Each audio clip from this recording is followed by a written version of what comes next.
Didik TV KPM. Assalamualaikum, apa khabar hari ini murid-murid dan mungkin ibu bapa juga yang berada di rumah, apa khabar pada hari ini? Baik, dalam Didik TV KPM hari ini satu mata pelajaran yang cukup menarik iaitu pengenalan kepada pemasaran di bawah mata pelajaran Reka Cipta tingkatan 5. Menarik kan?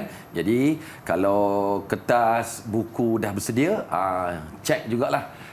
Pen kita, pensel kita dah diasah elok-elok, pen ada ink yang cukup untuk mencatat nota-nota yang akan dibentangkan oleh guru yang akan mengajar pada hari ini. Siapakah guru kita? Mari kita lihat profil.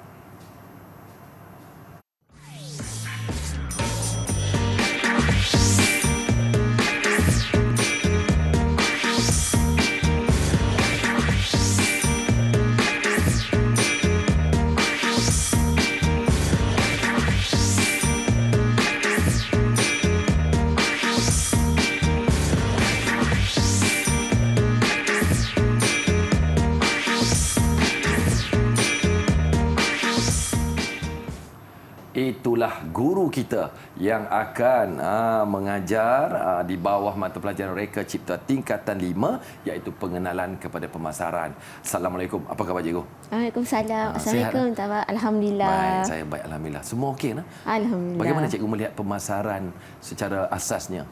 Okey, pemasaran pada masa kini pun kita baru lepas daripada fasa PKP. Jadi banyak benda yang kena orang kata untuk memurnikan, perbaiki baliklah untuk fasa-fasa pemasaran. Baik, saya minat mata pelajaran ni cikgu. Saya minat. Okey. InsyaAllah. Baik, juru bahasa isyarat kita pada hari ini adalah Cikgu Azliana Mahsuri. Apa khabar cikgu?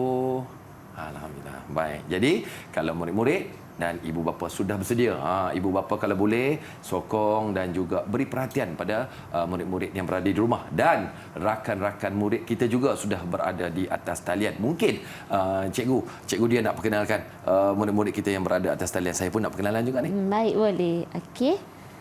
Kita kenalkan antara anak-anak murid cikgu. Okey, yang pertama adalah Amira. Amira. Okey. Kemudian Sofia. Okey. Okey. Perkenalkan juga Azimi. Ya. Dan akhir sekali adalah Syamil. Assalamualaikum. Apa khabar semua?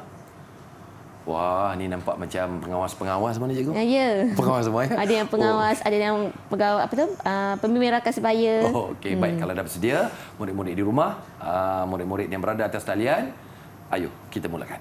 Silakan cikgu. Okey, baik. Terima kasih Tawa. Sama. Baik.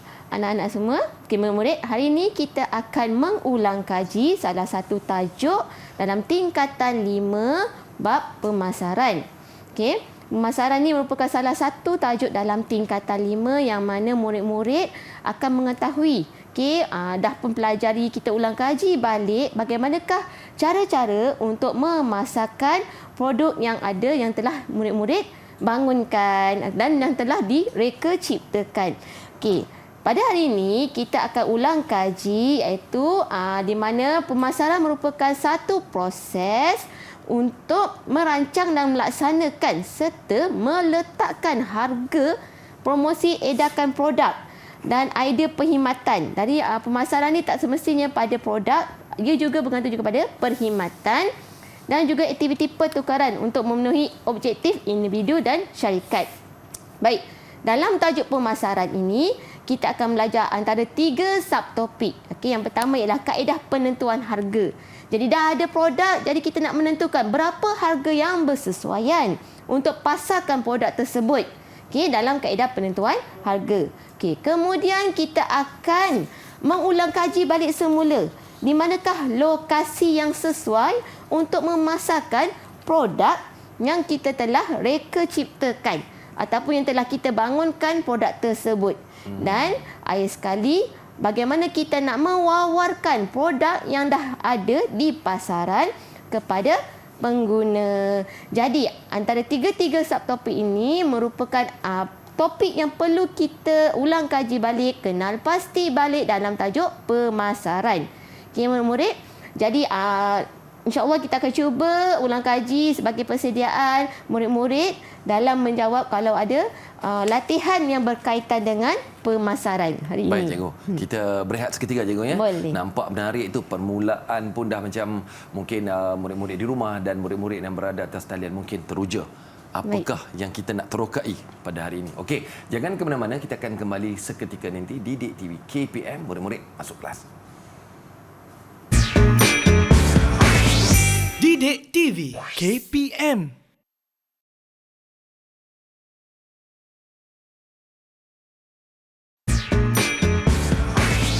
Didik TV KPM. Baik, terima kasih. Didik TV KPM kembali di bawah mata pelajaran Reka Cipta tingkatan 5. Apa yang kita nak pelajari hari ini adalah pengenalan kepada pemasaran. Dan Cikgu Dia tadi telah pun memberikan mukadimah. Saya sendiri secara peribadi memang teruja untuk mengetahui apakah kandungan-kandungan di dalam pengenalan pemasaran. Jadi, rakan-rakan murid yang berada atas talian, semua okey ke? Yang di rumah, harap semua juga okey. Jika ada ibu bapa yang tidak bekerja pada hari ini, duduk di sebelah anak, beri support kepada mereka ya, supaya menjadi sumber motivasi untuk bersama dengan Cikgu Dia. Seterusnya Cikgu, silakan. Saya pun tak sabar lagi ni. Okey, terima kasih dah. Baik, anak-anak semua dah bersedia? Okey, bismillahirrahmanirrahim. Okey, kita mulakan. Okey, tadi cikgu dah terangkan dalam pemasaran, okey, subtopik yang pertama kita akan belajar dalam kaedah penentuan harga. Okey, harga dalam kos pengeluaran ini merupakan selalu penting. Okey, di mana untuk memasarkan satu produk kita meletakkan harga sama ada dari segi produk yang antara perkhidmatan ataupun produk yang barangan yang ada. Baik, untuk menentukan sesuatu produk itu kita menentukan daripada kos pengeluaran. Boleh saya tanya anak-anak murid saya untuk ulang kaji balik? Okey.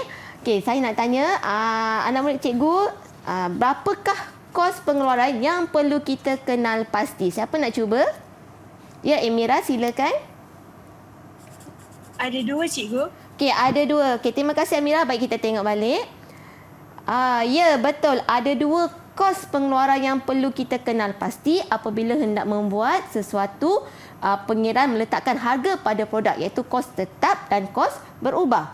Okey, kos tetap adalah di mana kos dia tidak berubah walaupun penghasilan produknya berubah. Contohnya seperti kita sewa mesin, bangunan ataupun tanah, dan yang mana kosnya memang tetap tak berubah. Kemudian kos berubah adalah di mana kos berubah mengikut kuantiti dalam penghasilan produk. Contoh, dalam penggunaan elektrik, mungkin menggunakan elektrik yang banyak, ataupun penggunaan air, upah. Mungkin upah untuk satu produk mungkin lebih daripada seseorang individu. Jadi ini yang kita kenal pasti. Baik, dalam kos pengeluaran, ada rumus ataupun formula murid-murid kena ingat dan kenal pasti. Iaitu kos pengeluaran sama dengan kos tetap dan kos berubah. Seperti yang di paparan, cikgu dah tunjukkan satu contoh di mana bagaimana kita nak mengira ataupun menghitung kos pengeluaran. Katakan diberikan kos tetap untuk sewa mesin dalam seminggu adalah RM3. Kemudian kos berubah adalah di mana bahan ataupun kos upah, bahan mentah yang digunakan, anggaran harga dalam RM5. Jadi, kita menambahkan kedua-dua kos ini, maka untuk membuat satu produk itu kos pengeluarannya adalah RM8. Jika mendapat latihan soalan seperti ini, murid-murid kenalah menunjukkan jalan kerja yang penuh. Baik. Kita dah tahu dah kos pengeluaran. Kemudian dalam menentukan kos pengeluaran ini adalah untuk menentukan harga jualan. Boleh cikgu tanya anak-anak murid cikgu, siapa ingat berapa faktor yang perlu kita kenal pasti dalam menentukan harga jualan? Berapa nak cuba? Ya, Syamil, sila Syamil. Ada 8 faktor, cikgu. 8 faktor. Terima kasih Syamil. Jadi kita tengok betul tak ada 8 faktor yang perlu kita kenal pasti. Ya. Kita tengok. Ya, betul Syamil. Terima kasih Syamil. Iaitu ada 8 faktor. Faktor yang pertama adalah golongan pengguna. Siapa penggunanya? Adakah golongan atasan, bawahan ataupun pertengahan. Kemudian kos. Tadi kita dah tahu dah kos pengeluaran melibatkan kos bahan dengan kos bahan mentah dengan kos tetap. Itu adalah antara dia. Kemudian dasar kerajaan. Menentukan harga kawalan harga yang ditetapkan oleh kerajaan. Kemudian saluran agihan. ejen, orang tengah yang untuk memasarkan produk tersebut memainkan peranan juga dalam menentukan harga jualan. Kemudian persaingan. Objektif syarikat tersebut nak buat yang mana? Okey, jadi adakah objektif syarikat penentuan harga tersebut untuk harga tinggi ataupun harga rendah? Kemudian ciri-ciri produk tersebut, sama ada ciri-ciri produk itu beli belah ataupun barangan yang istimewa. Okey, itu antara ciri-ciri produk. Kemudian berdasarkan permintaan dan penawaran sesuatu, produk tersebut memainkan peranan juga dalam menentukan harga jualan. Okey, baik. Okey, dalam kaedah penentuan harga. Okey, kita dah tahu dah kos pengeluaran, jadi kita dah tahu faktor yang mempengaruhi dalam kaedah penentuan harga. Okey, dalam penentuan harga dia terbahagi kepada dua. Okey, satu di mana berdasarkan peratus margin keuntungan dan satu lagi berdasarkan harga jualan lebih tinggi daripada kos pengeluaran. Okey, di sini murid-murid, cikgu nak awak mengenal pasti formula-formula dalam menentukan harga untuk sesuatu produk daripada kos yang telah kita pelajari tadi. Baik, cikgu menunjukkan satu contoh kaedah pengiraan harga berlaku jika diberikan peratus margin keuntungan. Contoh diberikan kos pengeluaran seunit produk adalah RM70. Jadi margin keuntungan yang ditetapkan adalah 30%. Jadi harga jualan produk adalah di mana? Kita lihat pada formula yang cikgu berikan di paparan. Harga jualan sama dengan kos pengeluaran tambah margin keuntungan.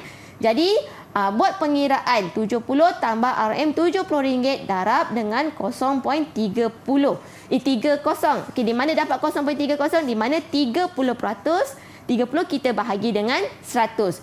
Maka, penentuan harga untuk seunit produk adalah RM70 tambah RM21, maka RM91. Untuk ini murid kena kenal pasti langkah kiranya sebab ia juga mempengaruhi dalam pengiraan jika ada latihan yang berkaitan perlu mengira kos pengeluaran satu produk. Okey, Tabah boleh? Ya.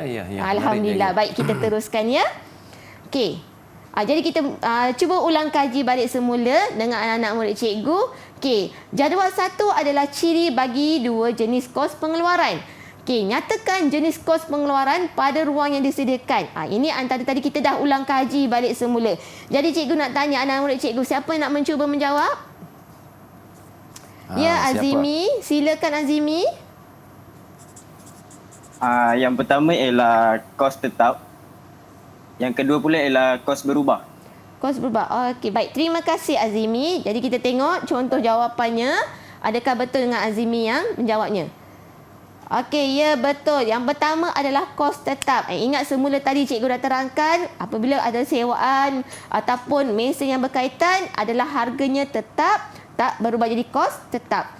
Okey, yang kedua adalah kos berubah. Contohnya bahan mentah, bil utility ataupun kos upah, semuanya berkandungi kos berubah. Okey, seterusnya. Okey, nyatakan kaedah penentuan harga jualan berdasarkan pengiraan berikut. Okey, siapa nak cuba yang ini? Ya, Sofia, silakan. Yang pertama ialah harga jualan lebih tinggi daripada kos pengeluaran. Baik. Dan yang kedua ialah peratus margin keuntungan. Okey, terima kasih Sofia. Okey, kita tengok jawapan. Adakah sama dengan jawapan Sofia berikan? Ya, betul. Okey, harga jualan lebih tinggi daripada kos pengeluaran. Okey, yang tadi kita pun dah ulang kaji.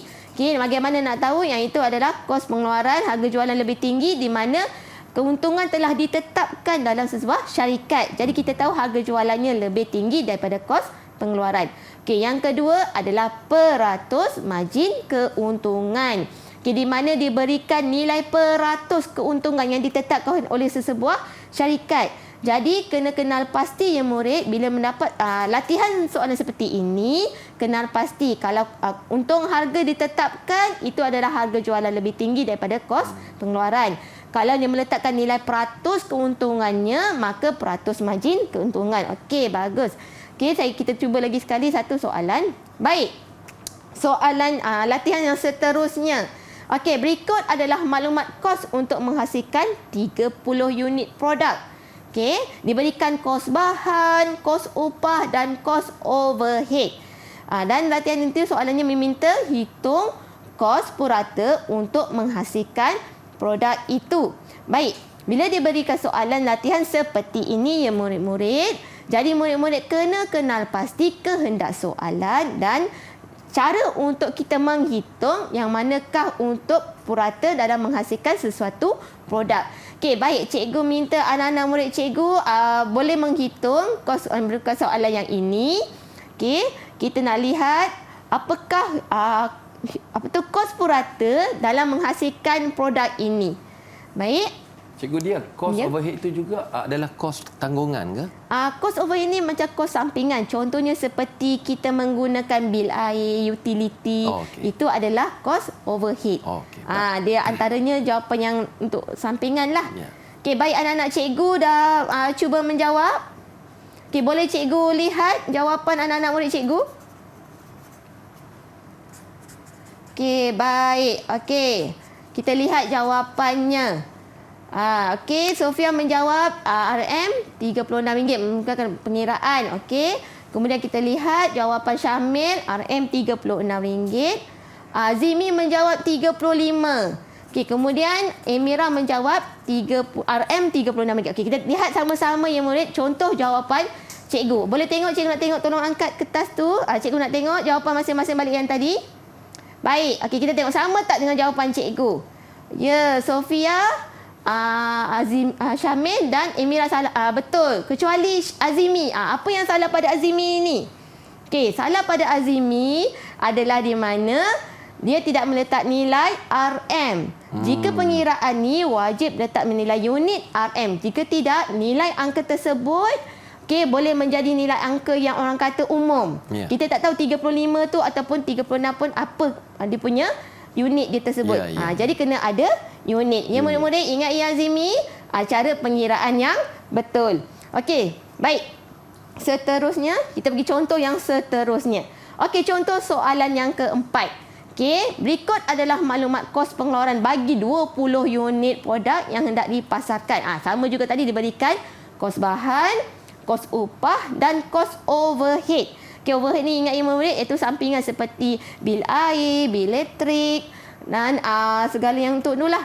Okey, hitung harga jualan untuk satu unit produk jika keuntungan ditetapkan sebanyak 30%. Okey, tadi kita dah pelajari untuk pengiraan kos pengeluaran. Okey, jadi murid dalam ini kena ingat jika ditetapkan sebanyak 30%, maka formula yang diingat adalah harga jualan sama dengan kos pengeluaran tambah margin keuntungan. Baik, cikgu minta anak-anak murid cikgu kira berapakah satu unit produk jika keuntungan yang ditetapkan sebanyak 30%. Jadi kita nak tahu harga jualan produk tersebut. Ambil kira, pastikan kos-kos semuanya dikira sekali mengikut kehendak soalan seperti yang cikgu terangkan sebentar tadi. Baik, sudah sedia dengan jawapan? Okey, boleh cikgu lihat jawapan masing-masing? Okey. Baik. Okey, kos pengeluaran 950. Kita tengok sama dengan kos upah tambah dengan kos overhead 1,800. Okey, jadi semuanya jawapan adalah RM117. Baik, kita tengok jawapan. Tunggu dulu, kita lihat jawapan cikgu sama ke? Baik. Okey, kos pengeluaran untuk 20 unit. Jadi kita tambah semua kos yang diberikan. Okey, kos bahan, kos upah dan kos overhead. Jadi jumlah semua adalah RM1,800. Jadi kos seunit di mana kita membahagikan 20 unit produk. Jadi kita tengok berapakah produk yang ada. Jadi RM90. Keuntungan kita rujuk kepada keuntungannya di mana kita buat tambahan formula yang cikgu tunjukkan tadi. Keuntungan 90 darab dengan 30%, di mana dah diberikan 30%. Jadi harga jualan seunit. Jadi kat sini murid-murid kena tengok kepada harga jualannya. Okey, harga jualan formula dah diberikan, kos pengeluaran tambah dengan margin keuntungan. Jadi jawapannya adalah RM117. Okey, RM ditulis. Bagus. Okey, baik semua. Semua dapat menjawab yang betul. Tahniah. Okey, hebat semua. Okey, hebat anak-anak semua. Semua bagus-bagus. Tahniah. Okey, jadi ingat ya anak-anak semua, anak-anak murid semua, jika mendapat soalan seperti ini, pastikan langkah jalan kerja ditunjukkan. Kebarangkalian mungkin akan menyebabkan kehilangan markah sebab kat situ adalah 4 markah. Banyak 4 markah tu kalau ada latihan soalan seperti ini. Okey? Dan langkah kerja kena tunjukkan satu demi satu supaya murid pun tahu okey berapa langkah-langkah dia supaya tidak keciciran. Kemudian unit. Kehendak soalan nak letak unit berapa? Jika ada unit menggunakan peratus, pastikan letak simbol peratus ataupun tulis nilai peratus. Dan unit RM tu ringgit Malaysia. Kalau tak macam tadi, satu angka dia merupakan nilai yang umum. Mungkin menyebabkan kehilangan markah walaupun nilai angkanya sama. Jadi itulah murid-murid kena fokus ataupun bila dah jawab soalan ni kita kena orang kata apa? Ulang balik. Kira balik semula. Sama ada langkah kerjanya betul ataupun tidak yang tu. Cikgu Dia, untuk tingkatan 5, adakah penggunaan alat-alat tambahan untuk buat pengiraan itu dibenarkan ataupun secara bertulis sahaja? Ya, dibenarkan. Membawa kalkulator yang mudah kira lah. Jadi murid-murid pun itu pun membantu murid juga untuk mengira. Untuk buat pengiraan. Okey, cikgu. Kita berehat seketika boleh cikgu ya? Sebab nampak menyam calculation ni kadang-kadang mungkin ada juga murid-murid di rumah yang memerlukan masa untuk memahami. Tak apa. Nanti cikgu Dia akan mungkin perhalusi lagi. Jadi murid-murid di rumah terus kekal bersama dengan Didik TV KPM dan anda yang berada atas talian juga murid-murid terbaik cemerlang. Okey, kita berehat seketika. Jangan ke mana-mana. Kita akan kembali seketika nanti. Murid-murid masuk kelas. Didik TV KPM.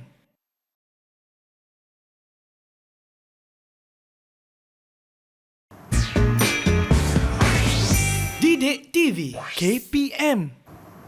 Baik, kadang-kadang kita terfikir juga bila kita nak memulakan aktiviti pemasaran seperti Cikgu Dia katakan tadi sebelum kita berehat ialah memilih lokasi ataupun kawasan yang sesuai. Di manakah kita nak letak produk kita, di manakah kedai kita akan berada. Ini semua akan kita harungi untuk kandungan yang seterusnya. Cikgu Azliana, saya nak bagi A+ lah pada murid-murid di atas talian dan yang di rumah. Betul ke? Betul ya? Baik. Okey, Cikgu Dia, silakan. Okey, terima kasih Tawa. Baik. Seterusnya, selepas kita menentukan harga, maka kita nak menentukan di manakah lokasi hendak kita memasarkan produk ataupun perkhidmatan yang kita dah lakukan. Baik. Seterusnya kita akan mengenal pasti faktor-faktor pemilihan tempat pemasaran. Jadi dekat sini dah murid-murid, kena kenal pasti kesesuaian lokasi hendak kita memasarkan produk tersebut. Jadi kita lihat dekat sini cikgu dah sediakan nota ulang kaji semula untuk kita kenal pasti. Berapakah faktor perlu untuk kita ingat untuk pemilihan tempat pemasaran. Jadi ada 7 faktor yang mana untuk pemilihan tempat pemasaran. Faktor yang pertama, undang-undang melindungi perniagaan. Mungkin kita nak elakkan daripada jenayah-jenayah yang berlaku. Mungkin memberi ancaman kepada perniagaan ataupun pasaran pada produk kita. Itu yang kita kena kenal pasti. Kemudian potensi untuk berkembang. Melihat kepada lokasi, bagaimanakah produk ataupun perkhidmatan kita untuk berkembang. Kemudian pesaing. Pesaingnya adalah dari segi adakah wujud di situ lokasi ada pesaing ataupun tidak. Kemudian jenis perniagaan. Apakah jenis perniagaan kita? Sama ada menjual pasarkan produk ataupun perkhidmatan. Kemudian golongan pengguna. Yang macam mana cikgu terangkan tadi, golongan pengguna ada atasan, pertengahan dengan bawah. Kemudian modal. Modal yang digunakan ataupun kesesuaian untuk mencari modal. Dan akhir sekali adalah infrastruktur. Infrastruktur adalah di mana kemudahan yang ada di sekitar lokasi untuk tempat pemasaran. Inilah antara faktor yang perlu kenal pasti untuk pemilihan tempat pemasaran. Baik. Okey, kita pergi contoh kepada ulang kaji. Contoh soalan ini. Ini soalan contoh dalam bahagian B adalah merupakan soalan yang panjang. Kemahiran berfikir aras tinggi. Dan kena ingat murid-murid, kalau soalan berkaitan dengan bahagian B adalah soalan berkait. Di mana murid kena kenal pasti soalan daripada yang pertama hingga soalan yang akhir. Okey, diberikan rajah 1 menunjukkan lokasi tempat untuk percetakan di A dan B. Dan jadual 1 menunjukkan bilangan penggunaan kertas bagi kedua kedai itu. Okey, di sini soalan murid kena lihat pada gambar rajah 1 dan jadual 1. Baik, kita lihat pada contoh soalan A. Okey, tentukan kedai percetakan yang menggunakan bilangan kertas tertinggi dengan menghitung jumlah kertas yang digunakan. Diberikan dalam jadual 1, tempohnya daripada Januari hingga Jun penggunaan bilangan kertas A4. Okey, diberikan. Jadi di sini murid diminta untuk menghitung kemudian menyatakan atau menentukan kedai percetakan yang manakah menggunakan bilangan kertas yang tertinggi. Baik, cikgu nak minta anak murid cikgu di talian cuba untuk kira dan hitungkan jumlah kertas ini dan nyatakan, tentukan kedai percetakan manakah yang tertinggi. Baik. Sudah buat pengiraan? Okey, boleh tunjukkan pada cikgu, kita nak lihat. Okey, ataupun ada yang nak mencuba? Okey, ya Syamil. Sila Syamil. Ya Syamil. Jumlah kertas yang kedai A ialah 3,300. Okey, bagus. Manakala kedai B 3,500. Jadi? Maka kedai B menggunakan bilangan kertas yang tertinggi. Okey, Syamil kata kedai B yang menggunakan bilangan tinggi. Baik, kita lihat jawapan cikgu adakah sama dengan jawapan Syamil. Ya, okey. Kedai A menggunakan 3,300. Okey, sama dengan Syamil. Menambahkan semua daripada 6 bulan. Kemudian kedai B 3,500. Kedai B, ya betul Syamil. Kedai B adalah menggunakan bilangan kertas yang tertinggi. Jadi tahniah Syamil.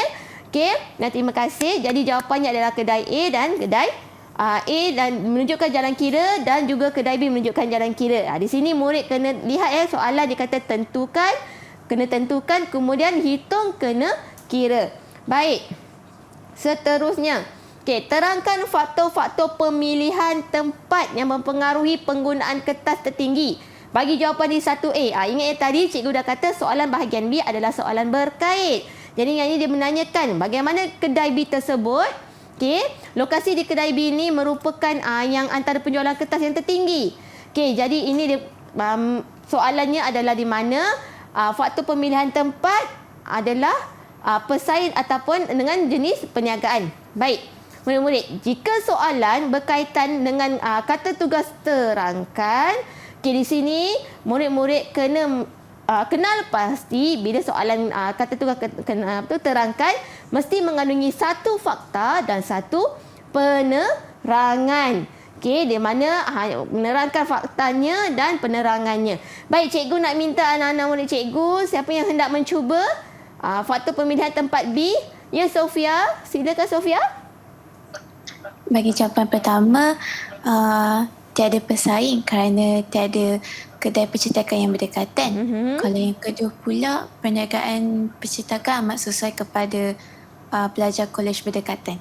Baik, kita tengok jawapan adakah sama dengan jawapan Sofia ni. Okey, dari segi pesaing. Ya, kalau ikutkan kepada Raja, tiada kedai percetakan menyebabkan tiada pesaing. Jadi murid kena ingat bila cikgu yang hitamkan, warna hitam tu adalah fakta. Tiada percetakan berdekatan. Okey, itu adalah fakta. Penerangannya adalah di mana menyebabkan tiada pesaing. Jadi itu antara contoh jawapan dia. Okey, kemudian jenis perniagaan. Okey, perniagaan percetakan sesuai. Kenapa? Okey, kerana ia merupakan keperluan ke pelajar kolej yang berdekatan. Jadi murid-murid kena pastilah kaedah nak menjawab, sebab kalau murid menjawab hanya terangkan sahaja, kemungkinan boleh menyebabkan keciciran markah, kehilangan markah sayang yang tu. Okey, jadi ingat bila ada soalan kata tugas kenal pasti, terangkan satu fakta dan satu penerangan. Baik, seterusnya. Okey, kita pergi kepada yang ini. Okey, Jika anda ingin membuka kedai percetakan, tandakan X bagi lokasi pilihan pada Raja 2. Okey, ini berikan gambar ini. Kemudian soalan menanya murid-murid ataupun calon-calon yang untuk menjawab ini. Okey, di manakah lokasi? Okey, cikgu dah berikan helaian. Okey, boleh tunjukkan pada cikgu di mana lokasi pilihan jika hendak memasarkan kedai percetakan. Okey, boleh tunjukkan pada cikgu? Baik. Okey. Sofia memilih sekitar kawasan B. Azimi di bahagian sebelah sana berdepan dengan pejabat. Okey. Bagus. Terima kasih. Jadi kita tengok jawapan cikgu. Ada tak sama dengan anak-anak murid cikgu ni? Okey. Cadangannya adalah berdekatan dengan tu kedai pejabat. Okey. Tadi cikgu tengok salah seorang murid cikgu sama macam jawapan cikgu. Jadi kita tengok ya. Okey.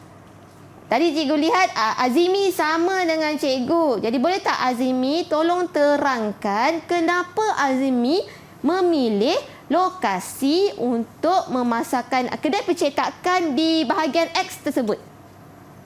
Boleh cikgu. Ya, silakan Azimi. Saya pilih tempat tersebut kerana tempat tersebut tiada pesaing. Okey. Tiada pesaing kerana tiada kedai percetakan yang berdekatan. Okey, baik. Jadi yang satu lagi? Yang oleh itu, selain itu dia berdekatan dengan stesen ERL, stesen bas dan perpustakaan yang menjadi tumpuan kepada orang awam. Baik, okey, kita lihat jawapannya. Okey, itu jawapannya. Jadi Azimi dia ada fakta dan penerangan. Kita contoh ingat kalau ada kata tugas, terangkan satu fakta dan satu penerangan. Okey, contoh jawapan cikgu adalah berdekatan dengan infrastruktur. Tadi kita dah belajarkan faktor-faktor pemilihan tempat. Ada infrastruktur seperti bas, perpustakaan dan stesen ERL. Jadi kita lihat di X tu berdekatan dengan stesen ERL, ada perpustakaan. Jadi merupakan tumpuan orang ramai. Jadi itu mungkin lokasi yang sesuai untuk memasarkan kedai percetakan. Okay, kemudian kalau ikutkan lokasi tersebut, tiada pesaing. Kemungkinan boleh potensi untuk berkembang kedai percetakan tersebut. Jadi tiada pesaing. Okey, itu adalah fakta kerana tiada kedai percetakan yang berdekatan. Okey, bagus anak murid cikgu menjawab. Cemerlang semuanya cikgu. Alhamdulillah. Alhamdulillah. Okey, baik, kita dah pun lihat apakah faktor-faktor penentu untuk kita menentukan lokasi seperti betul. yang cikgu dia terangkan tadi. Baik, kalau kertas anda dah penuh kan, cepat-cepat pergi ambil sebab kita nak berehat seketika. Okey, kita akan kembali sebentar lagi. Jadi jangan ke mana-mana. Didik TV KPM, murid-murid masuk kelas. Didik TV KPM.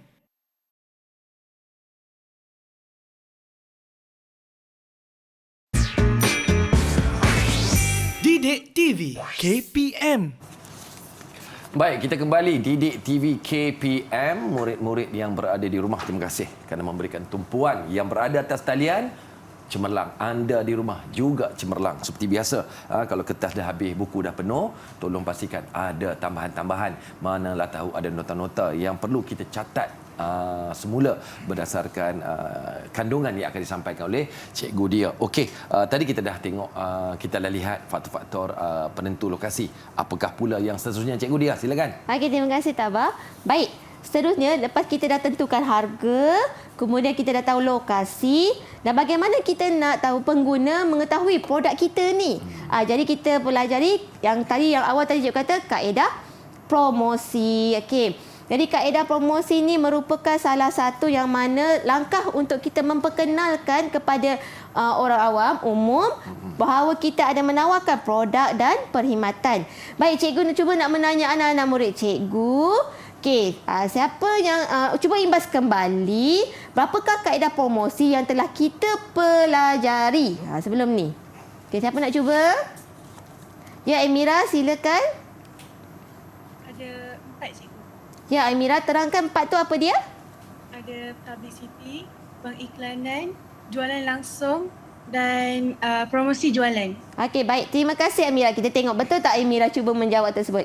Okey, kaedah promosi kita terbahagi kepada Ya, ada 4. Tahniah Amira, ingat kembali. Okey, iaitu kita ada promosi jualan. Okey, promosi jualan maksudnya adalah di mana kita hendak mempromosikan dalam masa yang terdekat produk yang hendak ditawarkan. Okey, contohnya meletakkan harga diskaun ataupun membuat jualan akhir tahun ke, itu adalah promosi jualan. Kemudian pengiklanan. Pengiklanan di mana kita nak mewawarkan produk atau perkhidmatan dengan menggunakan media, pelbagai media. Contohnya menggunakan surat khabar, di radio ataupun iklan di sepanjang jalan. Itulah contoh pengiklanan. Kemudian jualan langsung, yang mana kita bertemu dengan secara bersemuka ataupun dari pintu ke pintu dengan pengguna. Kita mewawarkan produk tersebut. Dan akhir sekali, publicity. Publicity di mana kita menaja ataupun menjadi satu orang kata menajalah satu kejohanan sukan ataupun majlis, itu adalah publicity. Dan situlah kita nak mempromosikan produk atau perkhidmatan yang ada. Baik. Okey, berikut adalah salah satu contoh kaedah kita nak mempromosikan kita punya perkhidmatan ataupun produk. Okey, salah satunya menggunakan brosur. Okey, brosur adalah merupakan maklumat ringkas mengenai penerangan sesuatu produk perkhidmatan yang ditawarkan. Okey, seperti di paparan, cikgu ada menyediakan satu contoh brosur untuk satu produk. Okey, bagi ciri-ciri brosur yang baik mengandungi 7 ciri yang perlu kenal pasti dan ada dalam brosur. Okey, yang pertama contoh, okey, nama produk. Nama produk dah ada dekat pada iaitu yang cikgu tanda nombor 1. Kemudian, nak mengetahui produk apakah itu, kenalah meletakkan gambar produk. Okey, seterusnya, dalam brosur tersebut mungkin pengguna nak tahu berapa harga yang ditawarkan. Jadi meletakkan nilai harga tersebut. Kalau ada diskaun ataupun orang kata menambahkan tawaran harga, mungkin boleh diletakkan dalam brosur. Kemudian logo dan slogan. Macam kat situ cikgu ada letak contoh nombor 4, iaitu logo. Logo ni yang kita dah pelajari, iaitu satu tanda untuk kepada produk tersebut. Kemudian nombor 4, slogan, satu nama produk tersebut. Macam ni, kasut kering tak ada lagi pening. Itu contoh satu slogan. Kemudian nombor 5 adalah maklumat pengeluar. Siapa yang pengeluarnya? Itu maklumatnya kena ada. Mungkin nak letakkan nombor telefon ataupun alamat satu syarikat tersebut. Kemudian spesifikasi produk, iaitu spesifikasi di mana contohnya berapa dia punya saiz produk tersebut. Jadi berapa nilai ataupun anggaran produk yang boleh digunakan dalam produk yang ditayangkan ini. Dan akhir sekali penerangan produk. Penerangan produk ini kita nak tahu apa kelebihan yang ada pada produk ini dan dia punya cara gunanya dalam bahagian nombor 7. Jadi murid-murid kena kenal pasti ciri-ciri brosur yang cikgu paparkan contoh di hadapan. Okey, seterusnya. Okey, kemudian kita ada juga manual pengguna. Bila kita dah ada satu produk, kemungkinan kita nak membuat satu lagi dokumen, iaitu komunikasi teknikal yang bantu dalam penggunaan sesuatu produk ataupun sistem pada yang kita gunakan. Baik, cikgu nak tanya anak murid cikgu, boleh imbas kembali terangkan kepada cikgu dan rakan-rakan berapakah ciri-ciri manual pengguna yang perlu kita kenal pasti. Siapa nak cuba? Ya, Sofia. Sila, Sofia. Ada 4, cikgu. Okey, boleh tolong terangkan pada cikgu? Yang pertama, tips keselamatan. Ya. Kedua, penyelenggaraan produk. Ketiga, arahan penggunaan. Dan keempat, cara penggunaan. Okey, bagus. Baik. Terima kasih Sofia. Kita tengok betul tak Sofia dah imbas kembali. Okey. Dia ada 4. Betul tu Sofia. Terima kasih Sofia. Okey, iaitu dia ada tip keselamatan. Kemudian ada penyelenggaraan produk, arahan pemasangan dan cara penggunaan. Inilah contoh manual pengguna yang terbaik, iaitu yang baik yang mana apabila pengguna membeli satu produk, dia dah tahu dah okey tip keselamatan, apa yang perlu dielakkan. Kemudian penyelenggaraan, jika ada berlaku kerosakan ataupun sesuatu yang tak berfungsi, bagaimana nak selenggarakannya. Kemudian arahan pemasangan dan cara penggunaan. Okey, jadi kita dah pelajari kaedah promosi, kemudian brosur dan kaedah manual pengguna. Okey. Kita bagi contoh kepada latihan. Kita ulang kaji balik apa yang dah kita pelajari tadi. Okey, soalan dia kata nyatakan jenis dokumen pemasaran berdasarkan ciri berikut. Yang tadi ni kita pun dah pelajari dan ulang kaji semula. Baik, cikgu nak tanya anak murid cikgu, siapa yang hendak mencuba menjawab latihan ini? Ya, Syamil, silakan Syamil. Jawapan yang pertama ialah manual pengguna. Ya. Yang kedua, brosur. Okey, terima kasih Syamil. Kita lihat jawapan. Yang pertama Syamil kata tadi manual pengguna. Ya, betul. Okey, di mana tadi dah terangkan, cikgu terangkan langkah-langkah untuk penyelenggaraan. Itu adalah manual pengguna. Kemudian yang mengandungi nama dan gambar produk, itu adalah brosur. Jadi bila dapat latihan seperti ini, yang murid pastikan yang cikgu terangkan warna hijau tu, jawapan kena tulis dalam kotak jawapan untuk elakkan daripada kehilangan markah walaupun jawapannya betul. Okey, baik. Kita terus pergi seterusnya. Ya, ini kita pergi pada bahagian B. Ingat tadi tak cikgu kata bahagian B ada soalan yang panjang. Jadi kena fokus kepada kehendak soalan dan apakah gambar yang diberikan. Baik, Raja 2A menunjukkan salah sebuah tembikar yang dijual oleh Encik Atan. Kemudian 2B menunjukkan Encik Atan baru membuka sebuah kedai untuk menjual tembikar. Okey, bila mendapat latihan seperti ini, murid-murid kena lihat pada kehendak soalan dan rajah yang diberikan. Baik, kat sini. Okey, berdasarkan rajah 2A dan 2B, okey, cadangkan satu kaedah promosi untuk yang boleh digunakan untuk promosikan tembikar itu. Okey, tadi kita dah belajar dah 4 kaedah untuk promosi sesuatu produk dengan perkhidmatan. Baik, cikgu nak tanya anak-anak murid cikgu, siapa yang hendak mencuba? Ya, Azimi, silakan Azimi. Kaedah yang sesuai ialah promosi jualan, cikgu. Okey, Azimi kata promosi jualan. Kalau soalan B tu dia berkait. Cuba Azimi terangkan kelebihan kaedah promosi yang Azimi cadangkan di 2A tu. Ini kerana ia dapat meningkatkan jualan produk di mana pengguna dapat mengetahui maklumat penting produk tersebut. Baik, okey. Terima kasih Azimi. Jadi tengok, adakah soal jawapan Azimi lebih kurang macam cikgu? Ya, okey. Cadangannya adalah promosi jualan. Ingat promosi jualan di mana kita menawarkan harga dalam masa yang singkat, promosi jualan. Ataupun boleh juga membuat pengiklanan. Bila mendapat jawapan soalan latihan seperti ini, ya murid-murid, jangan jawab 2 jawapan dalam satu barisan jawapan. Okey, kena pilih salah satu untuk menjawab kerana soalan pun ditanya satu kaedah. Okey, kenapa memilih tersebut adalah untuk meningkatkan jualan produk di mana pengguna mengetahui maklumat mengenai produk tersebut. Baik, kita pergi terus. Ya, soalan yang ini. Laka dan warnakan brosur untuk mempromosi produk itu. Okey, jadi baik. Tadi kita dah pelajari dah ciri-ciri brosur. Jadi soalan minta murid untuk laka dan warnakan brosur. Okey, dah pastikan brosur tersebut mengandungi 7 ciri brosur yang terbaik. Jadi cikgu minta anak-anak murid cikgu cuba tolong laka dan warnakan brosur bagi mempromosikan produk itu. Okey. Sementara tu cikgu bagilah beberapa tips ataupun kita imbas kembali kaedah untuk membuat ataupun menjawab soalan berkaitan ini. Okey. Okey, bagaimana maka yang kita boleh perolehi untuk mendapat yang terbaik dalam soalan ini? Pastikan ketika membuat ini adalah murid membuat lakaran brosur. Dan kena ingat semula, okey, maklumat brosur tersebut mengandungi nama produk. Bila buat brosur, kita nak tahu apa nama produk tersebut. Okey, seperti yang tadi itu, contoh yang cikgu berikan, the dryers. Okey, maklumat tersebut. Kemudian maklumat brosur. Siapa yang mengeluarkan tersebut, iaitu maklumat pengeluar. Kita nak tahu. Okay, kemungkinan kalau orang lain yang mendapat, orang awam dapat, dia tahu. Oh, dekat sini lokasi maklumat pengeluar. Mudah untuk dihubungi. Kemudian kelebihan produk tersebut. Dan mestilah merujuk pada soalan. Soalan kata kena warna. Jadi murid-murid wajib warna. Baik, anak-anak cikgu, murid cikgu di rumah dah siap menjawab? Dah siap membuat brosur? Boleh kita cikgu lihat brosur masing-masing? Baik, okey. Okey, kita lihat Azimi punya. Ya, Azimi ada. Okey, kita tengok brosur. Ada nama produk tersebut.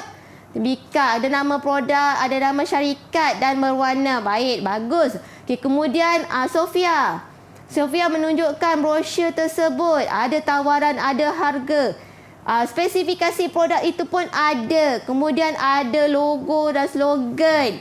Okey, 100%. Okey, bagus. Boleh mendapat markah yang penuh ni. Termasuk juga dengan Emira.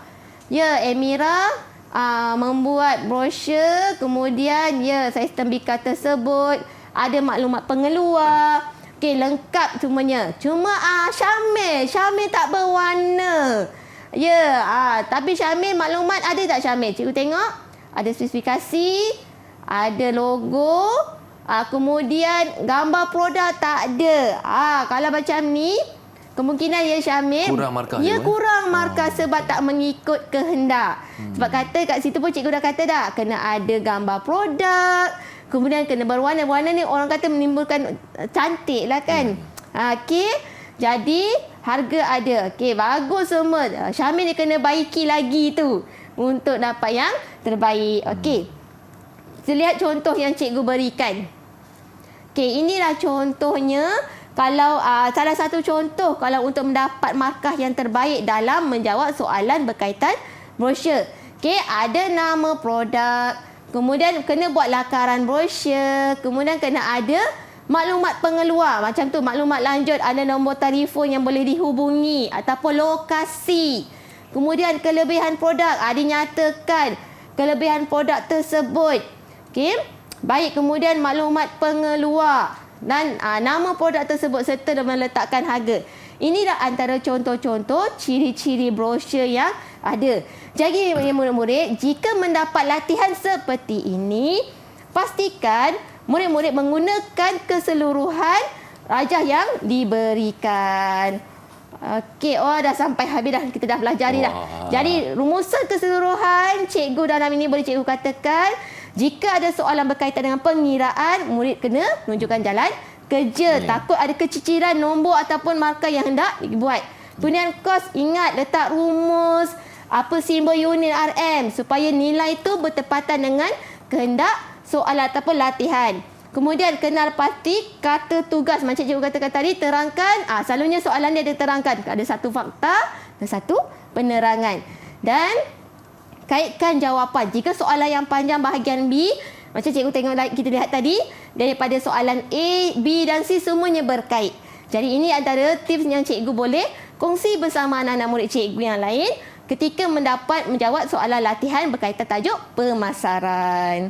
Wah, kalau begini kan cikgu, murid-murid yang mengikuti kita sama ada di rumah maupun di atas talian dah bersedia ni, boleh bantu ibu bapa ni. Ya, insya-Allah. Kan buat brosur yang seperti mana yang telah diterangkan oleh cikgu dia dan boleh bantu keluarga untuk tambah pendapatan. Tak begitu cikgu? Ya, betul. Okey. Cikgu, untuk penilaian 4 murid kita atas talian bagaimana cikgu?